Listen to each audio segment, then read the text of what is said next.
ખબર જ હશે કે આટલી ઘટનાઓ બની ગઈ છતાં પણ આ ઘટનાઓની અંદર અત્યારે પણ પીડિત પરિવારો છે કે ન્યાય ઝંખી રહ્યા છે। જોકે અમુક નેતાઓ એવા છે કે જે પોતાની સ્વેચ્છાએ પોતાની છબી સ્વચ્છ રાખીને પણ વાતો પહોંચાડતા હશે, પરંતુ શું વાત પહોંચે છે? સુધી તો પ્રજા ભ્રષ્ટાચાર બાબત અનેક ફરિયાદ કરતા હતા, પરંતુ જ્યારે ભાજપના ધારાસભ્યો જ ફરિયાદ કરવા બહાર આવ્યા છે ત્યારે હવે અતિરેક થઈ ગયો કહેવાય।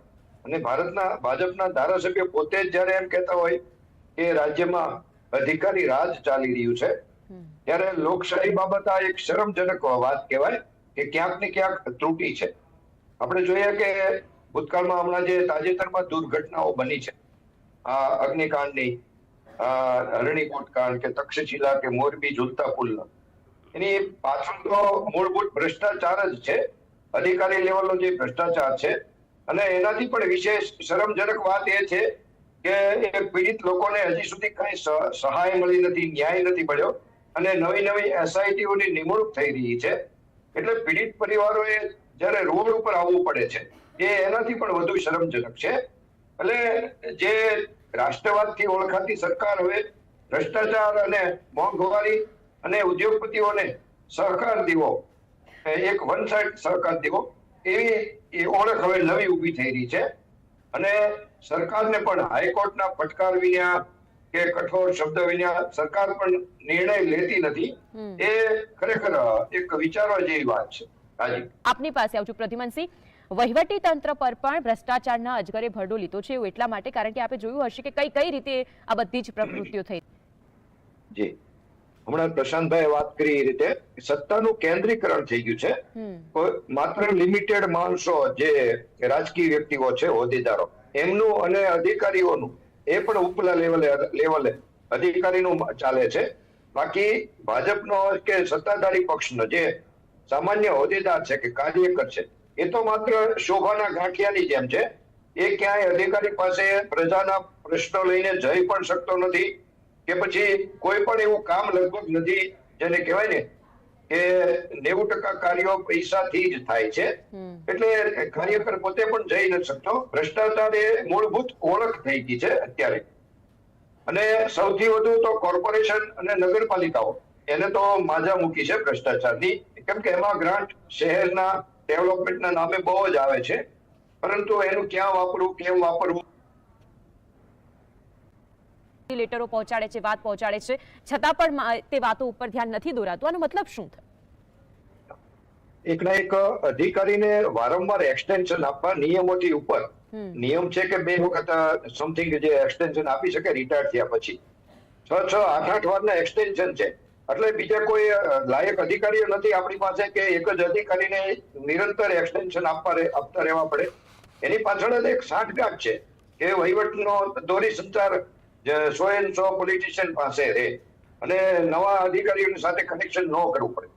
એ જ રીતના જોકે હમણાં એક વાત ચોક્કસ કહેવી પડે, માનનીય મુખ્યપ્રધાનશ્રીની હમણાં એક વાત આવકારવા જેવી છે કે એમણે સાહસ કર્યું છે કે 8 અધિકારીઓને ઘરે બેસાડ્યા છે। એ એક બહુ સરસ સરાહનીય કાર્ય કરી શકાય।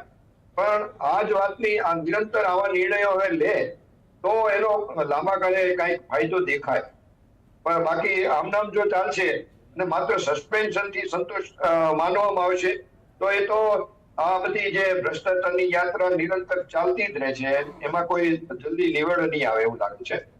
અને બીજી એક વાત કરું, હમણાં પોલીસ ડિપાર્ટમેન્ટમાં ભ્રષ્ટાચારની એક નવી સિસ્ટમ થઈ છે।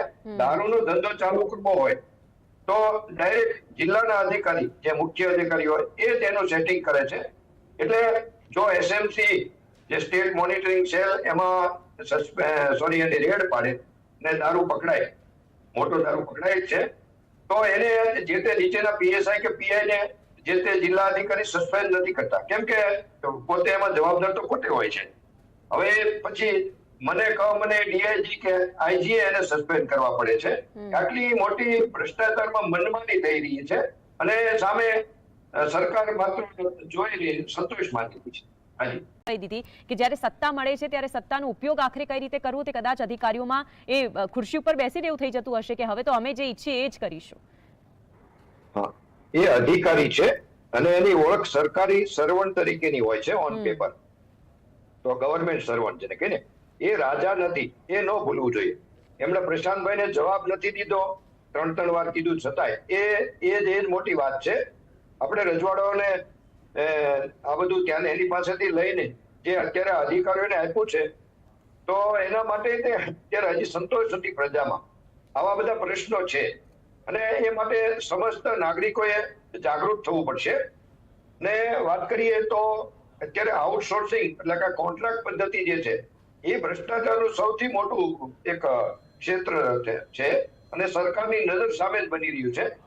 એમાં જે તે કર્મચારીને કોન્ટ્રાક્ટમાં કાંઈક પૈસા બતાવવામાં આવે છે અને ચૂકવવામાં કાંઈક આવે છે અને એની પાછળ સરકાર જ જાણે આખાડા કાન હોય એવું માણસનું શોષણ થઈ રહ્યું છે.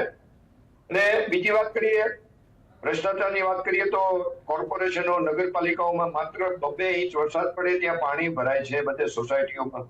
તો ત્યાં એની જે કાંઈ શહેરી વિસ્તારની જે આયોજનની જે ખામીઓ, રહેલો ભ્રષ્ટાચાર, એ બાબત હજી કોઈ બાબત વિચારવામાં નથી આવતી કે આગળ હવે શું કરવું.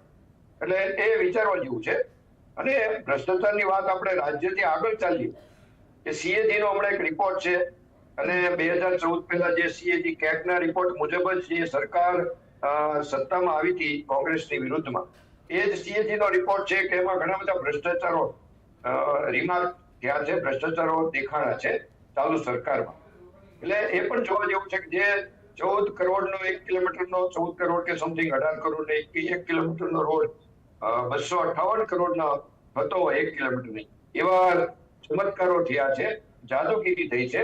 એક CAG કેગે એમાં રિમાર્ક ઘણી બધી એવી બાબતોમાં કરી છે.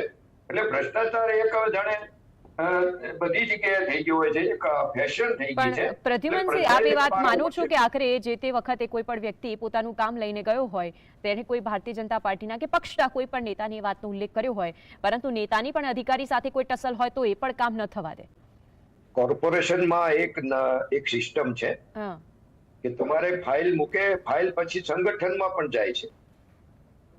કન્સ્ટ્રક્શનની કે જે કાંઈ ફાઇલો હોય છે જમીનની, હમણાં ભાવનગરમાં એક સાથે 15 કોર્પોરેટરો, સંગઠનના લોકો ભ્રષ્ટાચારની વિરુદ્ધ રજૂઆત કરવા ગયા. હવે પોતે જ સત્તામાં છે, પોતાનો જ પક્ષ છે, અધિકારીઓ પોતાના છે. એવું જ અનેક જગ્યાએ જે અસંતોષ છે પક્ષની અંદર. હવે બધી જ બાબતમાં સંગઠનના હોદ્દેદારો અને એમનું જે કનેક્શન ઉપરના હોદ્દેદારો સાથે હોય, એટલે એક સિસ્ટમ થઈ ગઈ છે ભ્રષ્ટાચાર, જેને હવે કદાચ એપ્રુવલ થઈ ગયું છે, એને સીલ લાગી ગયું છે. હવે એને બહાર કાઢવી અને દૂર કરવી એક મોટો પ્રશ્ન પ્રજા માટે પણ આવનારા સમયમાં થઈ શકે છે. ઓકે.